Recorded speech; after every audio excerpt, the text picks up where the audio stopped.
एक बड़ी खबर थी आज के अखबार की सुर्खियों में, हाथीमल के मर्डर की। हाथीमल कोई छोटे मोटे आदमी नहीं, बल्कि बहुत ही प्रसिद्ध उद्योगपति थे रायपुर के। उनके पास इतना धन था कि उनकी 70 पुश्तें भी आराम से बैठकर खा सकती थीं, बिना कोई काम किए। ये खबर आज की सबसे बड़ी खबर थी, इसीलिए शहर में चर्चा का विषय भी। शहर के लोगों में एक और इंसान था जो इस खबर को ध्यान से पढ़ रहा था। उस इंसान का नाम था इंस्पेक्टर नायक। तभी उसका फोन बजता है। मुझे लग ही रहा था कि आईजी साहब का फोन आएगा हाथीमल के मर्डर के सिलसिले में। नायक ने फोन उठाया और बोला, गुड मॉर्निंग सर, मैंने न्यूज़ पढ़ लिया जिसके बारे में बात करने के लिए आपने फोन किया है। नायक, तुम्हारी यही बात तो मुझे सबसे ज्यादा पसंद है। तुम हमेशा भांप लेते हो कि मैं क्या बोलने या करने वाला हूँ। मेरे ऑफिस आ जाओ तुरंत। इंस्पेक्टर नायक अपनी तेज बुद्धि और चतुराई के लिए बहुत पॉपुलर है। पेचीदा से पेचीदा केस भी सॉल्व करने में उसे ज्यादा वक्त नहीं लगता। नायक, हाथीमल जी को उनके बंगले में किसी ने आज सुबह 4 बजे के आसपास मार दिया है। लाश हमने पोस्टमार्टम के लिए भेज दी है, लेकिन हमें कोई सुराग नहीं मिला इस सिलसिले में। देखो नायक, ये एक बहुत ही हाई प्रोफाइल मामला है, so the police is under too much pressure to catch the culprit as soon as possible. जानता हूँ सर, पर आप परेशान ना हो, हम जल्दी किलर को पकड़ लेंगे। मैं जरा हाथीमल के घर होके आता हूँ। अरे मुझे तो सुबह पता लगा शहर के बड़े आदमी थे। हाथीमल के घर पर लोगों और मीडिया की भीड़ जमा थी। कुछ और पुलिसकर्मी भी वहां थे जो भीड़ को संभाल रहे थे। नायक हाथीमल की पत्नी से बात करता है। आप हाथीमल जी के बारे में और परिवार के बाकी सदस्यों के बारे में मुझे प्लीज बताइए। ये पुराने विचारों के थे और बहुत ज्यादा गुस्सैल भी। वो बड़े मूडी भी थे, कब उनका मूड बदल जाए पता ही नहीं चलता था। अक्सर वो गुस्से में लोगों को खरी खोटी सुना दिया करते। वैसे और कोई बुरी आदत नहीं थी उनकी, जैसे शराब या जुआ आदि। हमारे 2 बेटे हैं, महेश और ब्रजेश, और एक बेटी सुकन्या जो सबसे छोटी है। महेश बड़ा बेटा है। इनके अलावा एक नौकर भी है, निरंकार, जो बहुत पुराना है, करीब 13 साल पुराना। महेश का एक हाथ, बायां हाथ खराब है। अपने स्पेशली एबल्ड होने की वजह से वो कोई काम नहीं कर सकता है, इसलिए वो घर पर ही रहता है। और सुकन्या और ब्रजेश, उनके बारे में कुछ बताइए। सुकन्या प्रोफेशन से डॉक्टर है, लेकिन वो अपने डैडी के बिजनेस में भी अच्छी खासी हेल्प करती थी। मेरे पति सुकन्या को बहुत मानते थे। उन्होंने अपनी वसीयत में सुकन्या को ही अपना वारिस बनाया है, क्योंकि उन्हें लगता था कि आगे चलकर वही उनके बिजनेस को आगे बढ़ा सकती है। लेकिन बहुत अजीब बात है कि वो वसीयत मिल नहीं रही, किसी ने चुरा ली है लगता है। और ब्रजेश? ब्रजेश को नशा करने की आदत है। कहने को तो उसकी रेडीमेड गारमेंट्स की दुकान है, पर वो कोई भी काम या बिजनेस ठीक से नहीं करता है। मेरे पति से अक्सर उसकी लड़ाई हुआ करती थी, उसके नशा करने की आदत की वजह से, और उनसे बार बार पैसों की मांग करने के लिए। कहाँ है ब्रजेश? कल रात से उसका कुछ अता पता नहीं है। ठीक है, मैं देखता हूँ। सर, आप इमीडिएटली हाथीमल के छोटे बेटे ब्रजेश के नाम का वारंट निकलवा दीजिए। वो मेरा प्राइम सस्पेक्ट है। क्या मैं एक बार हाथीमल की लाश को देख सकता हूँ? हाँ हाँ बिल्कुल, पोस्टमार्टम के लिए भेजी थी, मॉर्ग में होगी, वहां चले जाओ। मोर्ग में पहुंचकर नायक हाथीमल की बॉडी को जांचता है। वो देखता है कि हाथीमल के लिप्स बहुत ज्यादा ड्राई थे, इतनी ड्राई कि उनमें पपड़ी बन गई थी। मिस्टर नायक, किलर ने इनको मारने के लिए एल्प्राजोलम दवा का इस्तेमाल किया है, जो नींद लाने में सहायक है, लेकिन ज्यादा खाने पर मौत का कारण भी बन सकती है। और इनके लिप्स आप देख रहे हो नायक, ये ड्राइनेस डिहाइड्रेशन से होती है, और ये अक्सर एल्प्राजोलम खाने से ही होती है। क्योंकि इन्होंने इतना ज्यादा एल्प्राजोलम खाया है, इसलिए ड्राइनेस से पपड़ी बन गई है लिप्स पर। देख रहे हो ना? ओह, तो ऐसे मारा गया है इनको? आइए इंस्पेक्टर साहब, मैं आप ही का इंतजार कर रही थी। मुझे एक एक करके सब घर वालों से मिलना है। गुड मॉर्निंग इंस्पेक्टर, माँ ने बताया कि आप मुझसे मिलना चाहते हैं। क्या तुमको किसी पर शक है? और क्या तुम्हें अपने पिता की किसी वसीयत के बारे में कोई आइडिया है? नहीं, मुझे किसी पर शक नहीं है।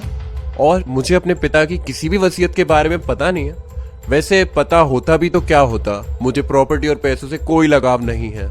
नायक ने देखा कि महेश के सामने एक नोटबुक रखी हुई थी और उसमें उसने बहुत कुछ लिखा हुआ था। उसी नोटबुक के पास एक पर्पल लिखने वाला पेन भी रखा हुआ था। ये नोटबुक? हाँ, मुझे लिखने का बहुत शौक है। मैं रोज डायरी लिखता हूँ, मुझे अच्छा लगता है। आई सी। महेश से मिलने के बाद नायक सुकन्या के कमरे में जाता है। नायक को देखते ही वो खड़ी हो जाती है। इंस्पेक्टर नायक, मुझे आपके बारे में पता है। ऐसे मामलों को सुलझाने में आप एक्सपर्ट हैं। थैंक यू, पर मैं अभी यहाँ अपनी तारीफ सुनने नहीं, आपके पिता के कातिल को पकड़ने आया हूँ। क्या आपके पिता की किसी से दुश्मनी थी? नहीं, मेरे पिता एक सज्जन व्यक्ति थे, उनका कोई दुश्मन नहीं था। और ब्रजेश के बारे में आप कुछ कहना चाहती हैं? आपको लगता है ब्रजेश भैया ने डैडी को मारा है? ये नामुमकिन है। वो लाख बुरे सही, पर वो डैडी को मारने के बारे में सोच भी नहीं सकते। तभी नायक को टेबल पर एक किताब दिखती है जो कि बंद है, मगर उसमें एक बुक मार्कर लगा हुआ है। वो उस पेज को खोलकर पढ़ता है जिसमें बुक मार्कर लगा होता है, तो उसकी आंखें फटी रह जाती हैं। वो सुकन्या से बिना कुछ डिस्कस किए हुए बोलता है, ठीक है, मैं चलता हूँ, जरूरत पड़ी तो फिर मिलने आऊंगा। फिर नायक आईजी को फोन करके कहता है कि अगर ब्रजेश पकड़ा जाता है तो उसे सूचित किया जाए। अगली सुबह आईजी नायक को फोन कर बताते हैं कि ब्रजेश को पकड़ लिया गया है, और जब वो पकड़ा गया तो वो पूरी तरह से नशे में था। ब्रजेश से मिलने नायक पुलिस स्टेशन जाता है। ब्रजेश, तुमने अपने पिता की हत्या की है, हमें शक है। नहीं, मैंने अपने पिता को नहीं मारा है, लेकिन हाँ, मैंने उस रात उनके साथ झगड़ा किया जब मुझे पता चला कि उन्होंने सारी प्रॉपर्टी और पैसा सुकन्या के नाम कर दिया है। किसी को भी यह सुनने पर गुस्सा आएगा। उसके बाद मैं नशा करके सो गया अपने घर से कुछ दूर एक पार्क में। मैं भागा नहीं था और मुझे कुछ याद भी नहीं है। ये लोग मुझे नींद से ही पकड़ कर ले आए। अच्छा, एक बात मुझे बताओ, तुम्हारे घर में sleeping pills, to be specific alprazolam कौन यूज करता है? क्या तुम यूज करते हो? नहीं, मैं तो अल्प्राजोलम यूज नहीं करता, मगर। और ब्रजेश ने नायक को कोई नाम बताया। ये नाम सुनकर नायक हैरान हो गया और बिना कुछ बोले हाथीमल के घर के लिए निकल गया। हाथीमल के घर पहुंचने पर वो सीधे महेश के कमरे में गया। महेश कमरे में ही था और अपनी नोटबुक में कुछ लिख रहा था। महेश, क्या तुम मुझे अपना पेन दिखा सकते हो? वही पर्पल पेन? क्या बात है इंस्पेक्टर, इस पेन में क्या है? नायक उस पेन से कागज पर कुछ लिखता है। उसके चेहरे पर हल्की हल्की मुस्कुराहट आ जाती है। Mahesh, I am arresting you for murdering your father. क्या? ये क्या बकवास है? मैंने उन्हें नहीं मारा। तुमने प्लानिंग तो अच्छी की थी महेश, लेकिन हर प्लानिंग फूल प्रूफ नहीं होती। महेश, तुम बताते हो सबको कि मैं बताऊं कि तुम ही ने हाथीमल जी को मारा है? Yes, I have killed him. मेरा बस चलता तो बहुत पहले ही मार देता उन्हें। उनके तानों से परेशान आ चुका था मैं। वो मेरी अपंगता का मजाक उड़ाते थे। क्या ये मेरी गलती है कि मेरा हाथ खराब है? जब देखो तब भला बुरा कहते थे, मैं ये सहता रहा। पर जब मुझे पता लगा कि उन्होंने सारी प्रॉपर्टी और पैसा सुकन्या के नाम कर दिया है, उसी दिन मैंने सोच लिया था कि इनको रास्ते से हटाना होगा, वरना मुझे गरीबी में दिन काटना पड़ेगा। मुझे उनको मारने का उपाय सुकन्या की मेडिकल बुक में मिल गया। मैंने देख लिया था कि आदमी की मौत हो सकती है अगर वह ज्यादा क्वांटिटी में नींद की गोलियां खा ले तो, और वही मैंने किया। मैंने डैडी को बहुत ज्यादा क्वांटिटी में एल्प्राजोलम खिला दी। मुझे यकीन था कि शक सुकन्या पर जाएगा। वो डॉक्टर है और पिताजी को दवाई भी वो ही देती थी। सुकन्या पकड़ी जाती तो वो भी मेरे रास्ते से हट जाती और फिर मेरे लिए आसान होता प्रॉपर्टी में हिस्सा लेना। जिस दिन ब्रजेश ने पिताजी से लड़ाई की, उसी दिन मुझे सही मौका लगा ताकि ब्रजेश पर भी शक जाए।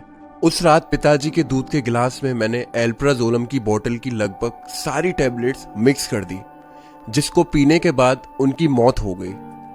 पर आपको मुझ पर शक कैसे हुआ?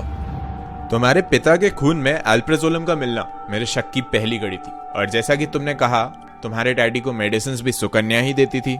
उसके बाद सुकन्या की मेडिकल बुक में मुझे एक टेक्स्ट दिखता है जो एल्प्राजोलम के साइड इफेक्ट्स के बारे में था।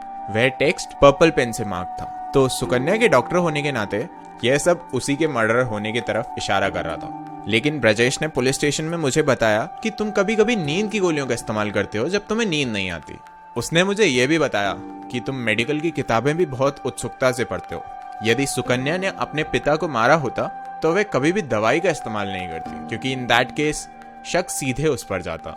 और वो तुम्हारा पर्पल पेन जिसको तुमने सुकन्या की बुक में टेक्स्ट को मार्क करने के लिए यूज किया था, मुझे दिखा तुमने यही गलती कर दी कि वह पेन इस्तेमाल करते रहे। और मेरा शक यकीन में तब बदला जब मैंने छुपकर तुम्हारे रूम की तलाशी ली और तुम्हारे पिता की वसीयत मिली एक तस्वीर के पीछे से। तो मुझे ये उम्मीद है कि तुम चुपचाप मेरे साथ पुलिस स्टेशन चलोगे।